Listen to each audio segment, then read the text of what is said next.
In June 2023, a former U.S. intelligence official named David Grusch testified under oath before Congress. He said that the United States government has, in its possession, non-human craft. Not debris. Not fragments. Intact vehicles of non-human origin. He said that this program is being run outside of congressional oversight. That it is funded through a mechanism that bypasses standard appropriations. And that the people running it have committed federal crimes to keep it secret. He said this under oath. Before Congress. On camera. That was not a fringe claim made on a podcast. It was sworn congressional testimony. And yet 3 weeks later, most people had moved on. Here's what they moved on from. The UAP Disclosure Timeline matters, because it shows a pattern, not a single moment. In 2017, the New York Times published the first confirmed report of the Pentagon's Advanced Aerospace Threat Identification Program, a secret program studying UAPs that had officially been denied for years. The Pentagon's response was to confirm it existed and say it had been shut down. It had not been shut down. In 2020, the Pentagon formally released 3 UAP videos taken by Navy pilots, the Tic Tac, the Gimbal, and the Go Fast, and officially confirmed them as unidentified. The same videos they had denied for 3 years. In 2021, the Office of the Director of National Intelligence released a UAP report. It covered 144 incidents. It explained one. In 2022, Congress passed the National Defense Authorization Act with a provision requiring the establishment of the All-Domain Anomaly Resolution Office, a permanent government body dedicated to UAP investigation. In 2023, Grusch testified. In 2024, the AARO, the All-Domain Anomaly Resolution Office, released its first historical report. It acknowledged decades of UAP-related programs. It claimed to have found no evidence of non-human craft.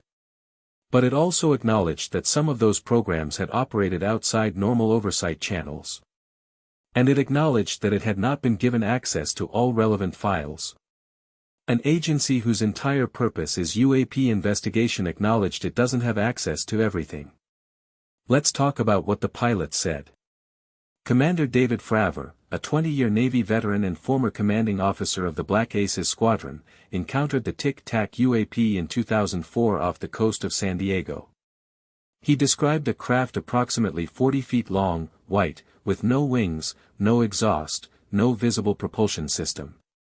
It demonstrated acceleration and maneuverability that he described as, well beyond the laws of physics as I understand them. When he maneuvered his F/A-18 toward it, it matched his movements instantly, then accelerated away faster than anything he had ever seen, and appeared simultaneously on radar 60 miles away. He reported this through official channels. He was told to fill out a standard form and not discuss it. Lieutenant Commander Alex Dietrich, who was with Fravor during the encounter, confirmed his account in independent interviews.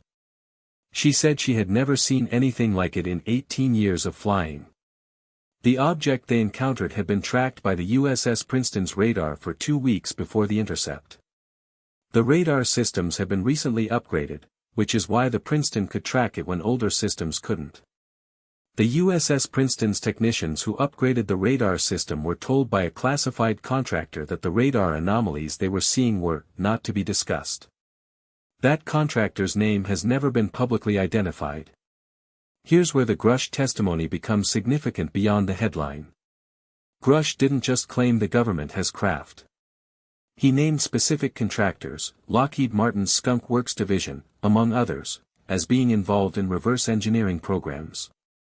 He claimed these programs are funded through special access programs that even senior Congressional Oversight Committee members cannot access without a specific clearance that most of them don't have. He was not alone.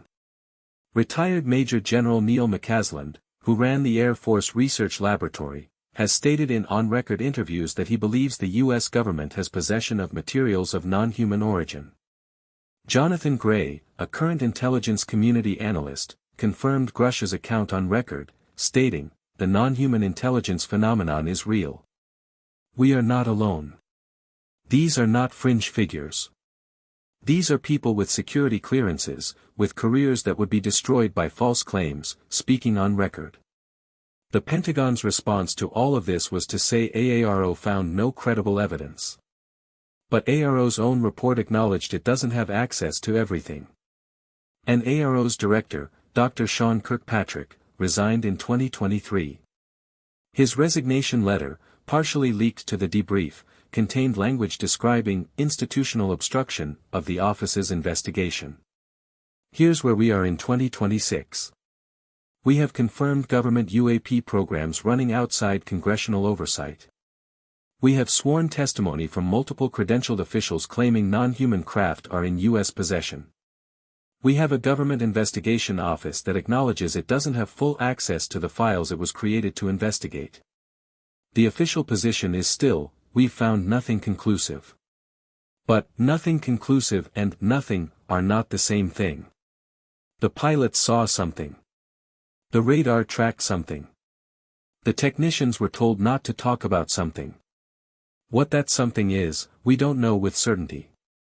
But we know more than the official position acknowledges. And the gap between what officials say privately and what they say publicly is getting harder to explain. We're going deeper on David Grusch's testimony next, the specific contractors he named, the funding mechanism he described, and what happened to the investigation after he testified. Subscribe. Drop your questions in the comments.